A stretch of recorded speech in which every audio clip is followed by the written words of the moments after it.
মানুষ কিভাবে প্রতারণা করে দেখুন। এই যে লোকটা, এটা হচ্ছে সুনামগঞ্জের একটি ঘটনা।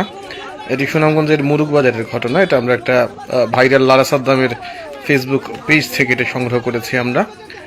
ঘটনা হচ্ছে, লারা সাদ্দামের সাথে আমাদের দেখা হয়েছিল, তিনি এই ভিডিওটা আমাদেরকে দিয়েছিলেন। এবং যেটা ঘটনা সেটা হচ্ছে, এই লোকটা মুরুগ বাজার এলাকায় দীর্ঘদিন ধরেই ভিক্ষা করে যাচ্ছে, কিন্তু এলাকার কিছু মানুষের সন্দেহ হয় যে এই লোকটা আসলে প্রকৃত অর্থে পঙ্গু না, সে একটা প্রতারক। সে হিসাবে এখানকার যে লোকজন তারা তাকে আটকে তার যে পায়ের যে ঘটনাটা কি সেটা জানতে চায় এবং সেটা দেখতে চায়, তোমার পায়ে আসলেই কি।